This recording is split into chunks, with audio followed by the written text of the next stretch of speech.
the member for Courtenay-Comox.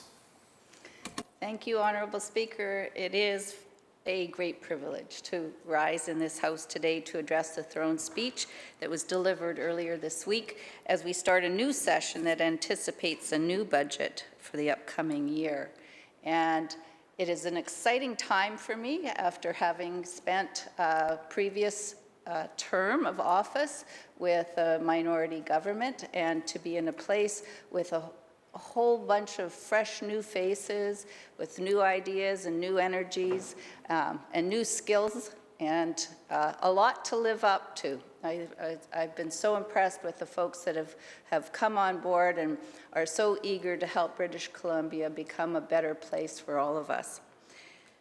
I want to acknowledge that I stand here, we gather here on the lands of the Lekwungen-speaking peoples, the Songhees and Esquimalt First Nations, and I want to recognize that at home it's the Comox First Nations and the territories of a proud people who I am very proud that we are working hard to serve in a better way and create a place where we have shared decision-making and shared prosperity, and that everybody gets to participate in the recovery that's going to be coming our way.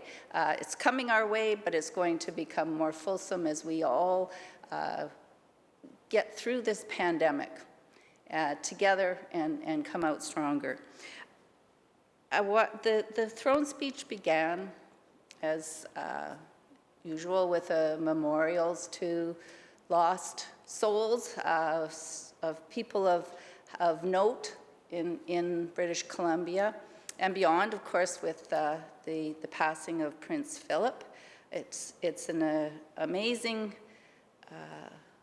life that someone can lead for 99 years and every day being able to be contributing to the globe, for, not just to themselves, to their families, but to their country and to the whole globe.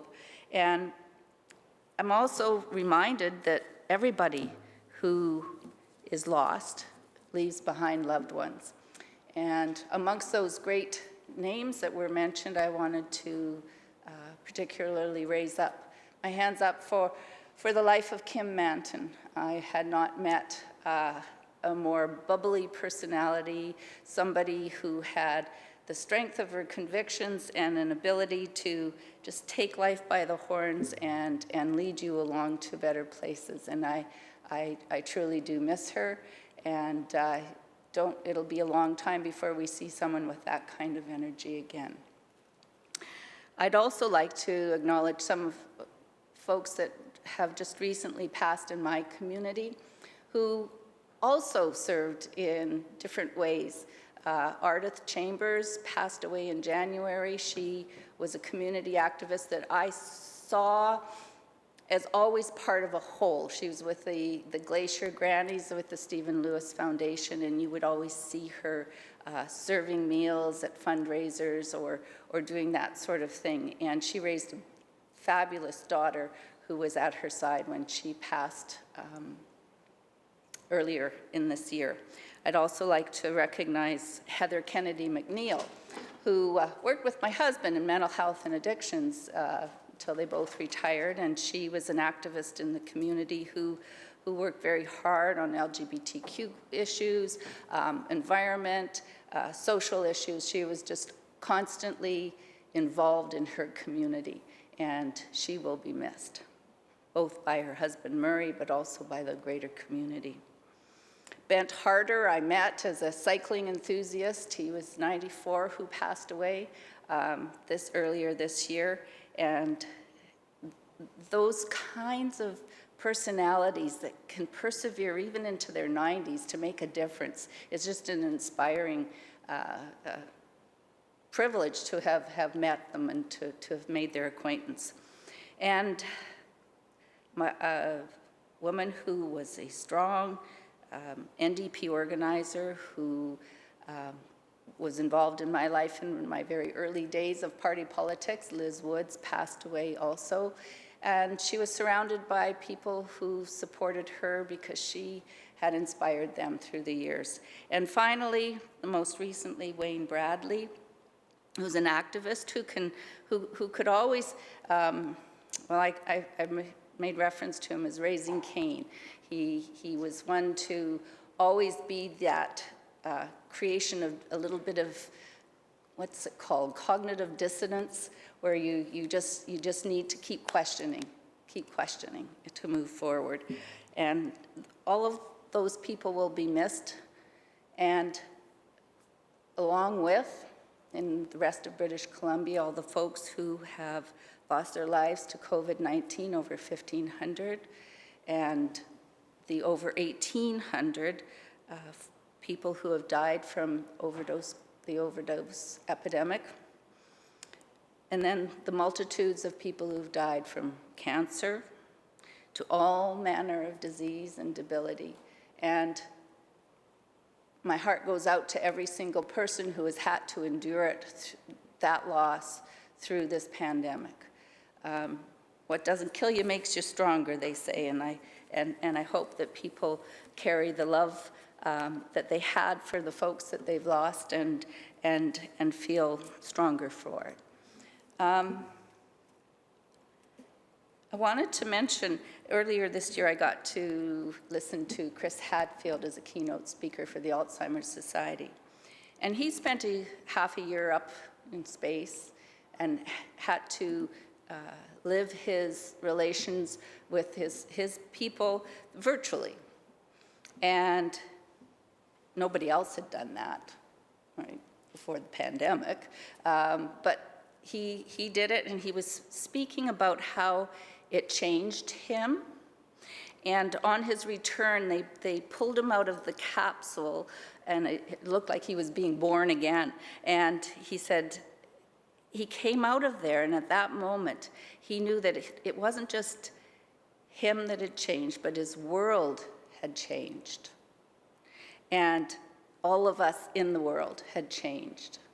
And so he likened that to where we are, to recognize that we are changed by this pandemic. And it isn't all in a bad way. This morning I had the joy of walking here to the Legislature, and I walked through a field of metaphors. It was a strange morning. One of them was a sidewalk that had some grinder come along, and between the slats had been ground down so that it was a smooth and level crossing, particularly valuable for people in wheelchairs and people who don't lift their feet high enough. But it was a reminder to me that as time goes on, nothing stays the same. Things change, and we shift. And then I got to the pond, and there was beautiful red flower growing, and then there was some beautiful yellow flowers. Well, they're flags, and they're an invasive species. And as much as we try sometimes to make things better, unwittingly, things don't go so well. Then I got to the corner and crossed the street, and I could smell the fresh cut of grass. And the lawnmower, the landscaper had just started. He hadn't even gotten through a full swath of cutting the grass when the sprinklers went on. And I was reminded that timing is everything. And with all the best of intentions, timing is everything. And we just have to remember that things take time. And we do have to work together to make sure that things come out the way we hope they will. And the last thing that I saw was a red heart that was painted on a public works cover, with the workings underneath that allow us to live clean and healthy lives in a region here in the capital region of about 400,000 people, thanks to public health. And speaking of timing, it's a great time for us to be alive. This is public health brought us sanitation, brought us sewerage, brought us clean drinking water, brought us the ability to start to control diseases in different ways and bring us vaccinations. So I want to express gratitude to our public health system who have been at the helm to guide us through this past year plus of dealing with something that nobody has dealt with for generations. I'd also like to say that I'm grateful to live in a time where many vaccines could be developed inside of a year. That certainly didn't happen 10 years, wouldn't have happened 10 years ago, wouldn't have happened 50 years ago. We live in a time where we should be grateful for that. And I would like to also say that I'm grateful to people and to the communities who have come together in such great ways. We've risen to this challenge, and we are able to embrace and keep safe all those around us. And we just have to remember to keep on doing that. And I also want to say that I'm very grateful for Dr. Henry and her team, as usual.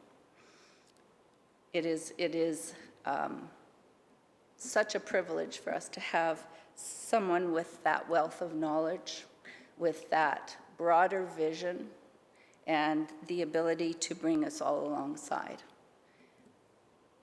She used a term in one of her media availabilities about when the variants of concern were starting to grow and there's been more pressure on the healthcare system. And the concern was around the increasing workload. And she used the term whelmed. She says, they're not overwhelmed, but they're whelmed. I had to look it up. It was like, I've never heard anybody use the word whelmed. Well, it's a nautical term, a marine term for the boat is kind of at the level of the surface of the water. It hasn't been overwhelmed, but we're close.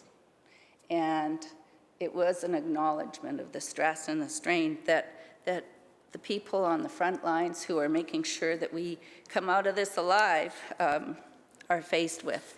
And it just was a great reminder to me that we need to continue to do all that we can, not only to keep each other safe, ourselves and each other safe, but also to keep our healthcare system safe.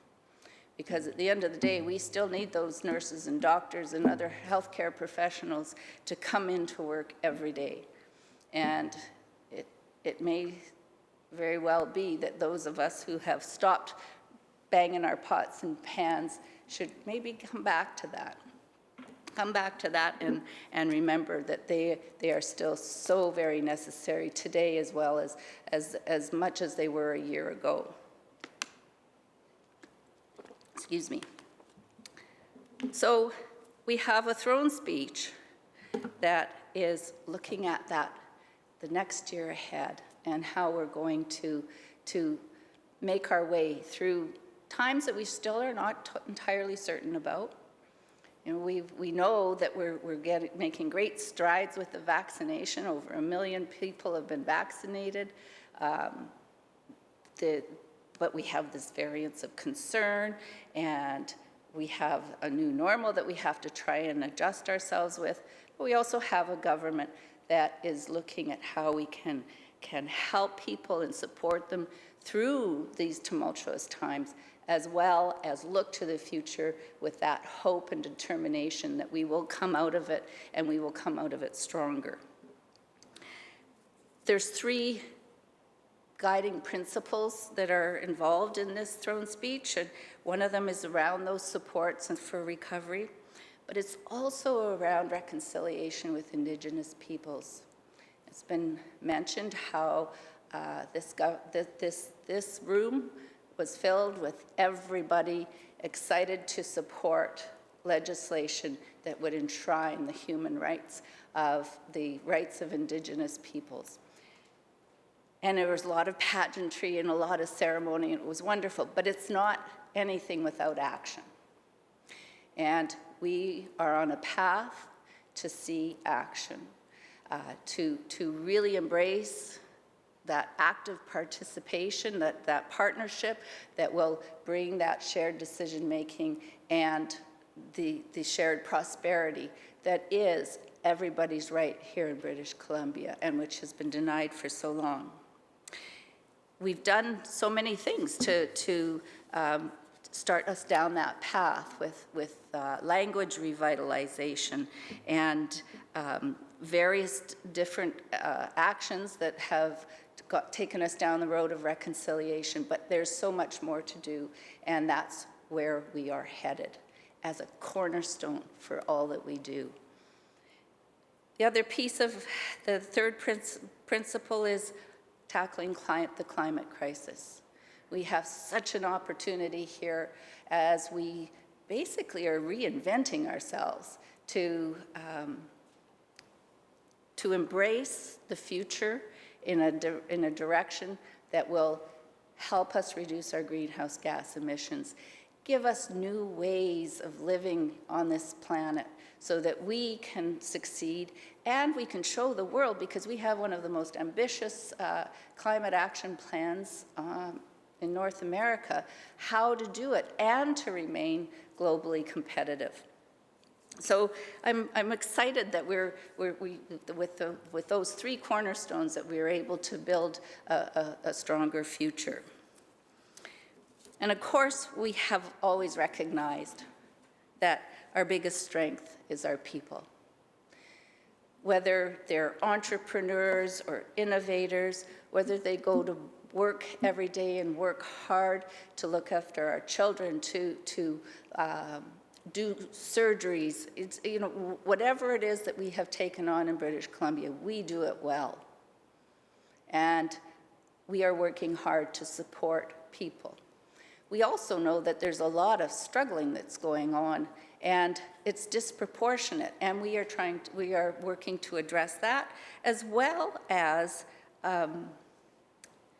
making sure that we keep our public services alive and supportive, because they've proven to be so critical to help people get through this pandemic.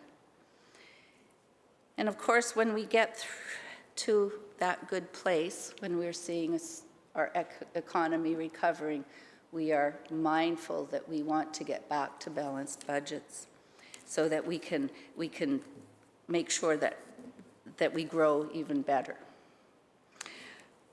So I think I've mentioned all of those things. I think the piece that I actually cut it out of the newspaper. It was one of the first ads that came out where Dr. Henry is wearing her mask, and she's saying that this is like a marathon. And that last mile, that final push is the hardest. And she did to me, it just inspired me immediately to say, okay, this is where we're at now.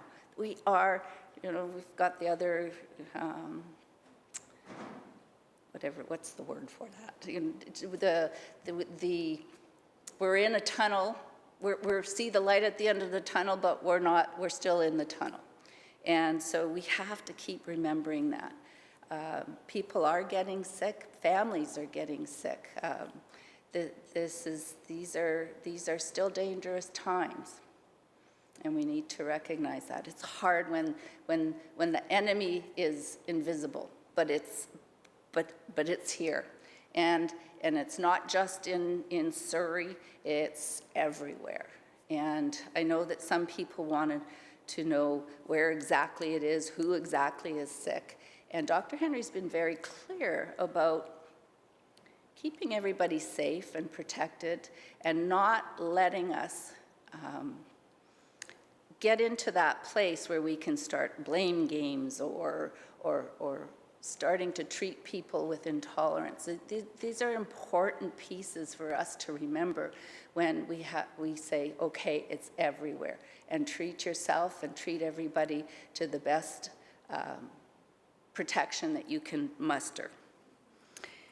It is a collective responsibility, and it is our government's top priority is to make sure that we do everything we can to keep people safe. before the pandemic, we were economic leaders in Canada.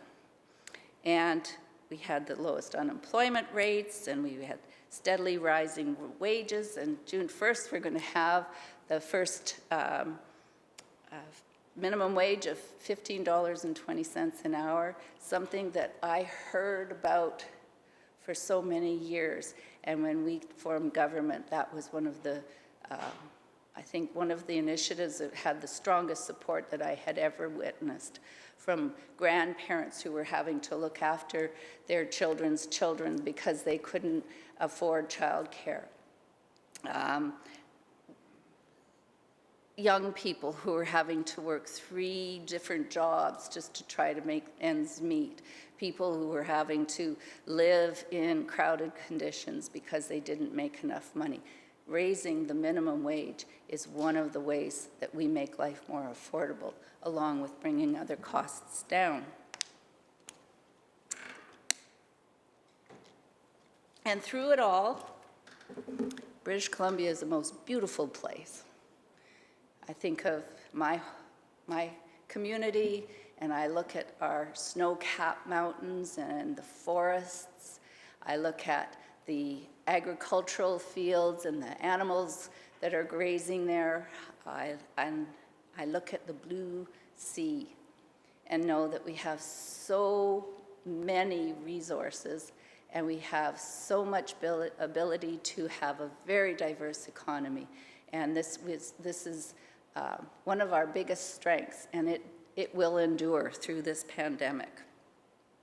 And we are also on the gateway to Asia. There's all kinds of global opportunities for us, and those don't go away either.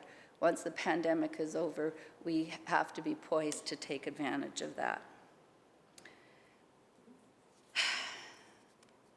As we look to the future, we know that we need to do more. We have done so much, but we need to do more to improve our healthcare system. We need to help our businesses grow and to thrive, and we need to make record investments in infrastructure. And that is the plan going forward. So, what have we done to invest in people? Well, when the pandemic hit, we were quick to bring relief for renters, for middle-class families, for the hard-hit small businesses, and for the most vulnerable. There is no room for us to leave anyone behind. We are only as strong as our weakest link. This is something somebody once said to me. And if one of us isn't making it, we are all failing. So making targeted investments to help people, make sure no one is left behind. These are important principles for all the actions that we undertake. And communities. You know, I grew up all over because my dad was in the military, and I found home in the Comox Valley, and I just love my community. And you know, I hear people, they get excited. Oh yeah, I love Courtenay with their beautiful 5th Street. It's just a gorgeous street, and I love the High Street in Comox, you know, overlooking the water. And there's so much more in terms of our communities, and there is that pride of place, and that is what helps keep us going and keeps us supporting each other. And we've participated in helping prop up those other communities with the Canada BC Restart program, so that our communities can continue to provide the services that people need, and to make sure that we are all set for that strong recovery that's coming. And with the infrastructure investments that we are making, we're going to keep seeing people moving. We're going to keep seeing the growth that we need to see in this beautiful province, where we want to have every corner being prosperous. We've worked hard to help small communities, our small businesses and their employees to get through with cutting property taxes, with prohibiting commercial evictions and forgiving hydro bills. I've talked in the House previously about some of the investments that have really helped businesses in the early days, and we continue to bring forward programs that have been adjusted to make sure that more and more people with the businesses that are their livelihoods are able to continue to exist and to be able to be poised to, and they've pivoted and they'll be poised to grow even further when we get through the pandemic. And also, arts and culture, that's the soul of our communities. And there's so many great things that happen in Courtenay-Comox. We have film festivals, we have music festivals, we have a number of cultural centers with arts and theater, and all of those organizations deserve and are getting the kind of support they need. And it's all blending together with creating more inclusive communities. And it can be an exciting time to see how resilient people can be. And resilience is the key for us getting through this. We've had lots of experience in the last few years with what it means to be resilient, with wildfires and floods. And now we have a pandemic, and people are rising to that. And we are, as a government, are rising to it. The gaps that we are seeing, we're taking care of business in the sense that we are recognizing those gaps. And we are taking it head on to start to address it, to invest in things like hiring and training and hiring and honoring long-term care workers, to healthcare professionals, early childhood educators, all of the things that we know will help us move forward. We're working on reducing surgery wait times and building hospitals and urgent and primary care centers, and that's not going to stop. We're on a roll to provide the healthcare services that people really, really need. We've worked to make life more affordable with reductions to ICBC rates, to give back funds to people who didn't drive their car during the pandemic. We're working really hard and see a future with thousands more rental homes being units being built to provide support to the missing middle. And these are people who are working in British Columbia and helping us have a strong economy, so they deserve a safe, secure, and affordable home. I've talked about a lot of different things about the environment. I'd like to talk a little bit about our climate action. Our Clean BC program that is intending to make sure that we were supposed to get to 10% electric vehicle usage in British Columbia by 2025. We're at 9.5%. We're almost there, and we will beat that target. We are working to make sure our transit fleets and heavy-duty vehicles have reduced greenhouse gas emissions. We set targets that make us accountable and also help us to maintain our global competitiveness. Those are really important things for us to continue to remember and to drive forward innovation for made in BC solutions. We've also are working hard on reforming our forestry practices. This is a province that was built on forestry, and we can always do better. We know that there are challenges, and we are meeting them head on.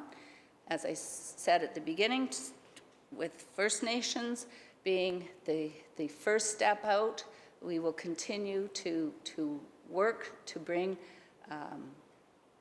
solutions to the challenges that we have for reforming forestry practices. And we're also working on of course, marine debris. If I'm going to talk about forests, I'm going to talk about the oceans too, and making sure that we have all of that action moving forward.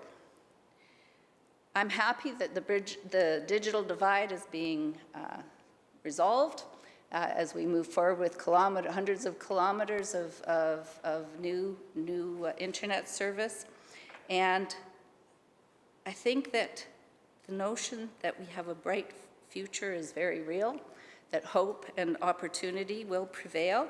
And I will just finish with what Chris Hadfield had to say, that we are in a new world. It is a changed world.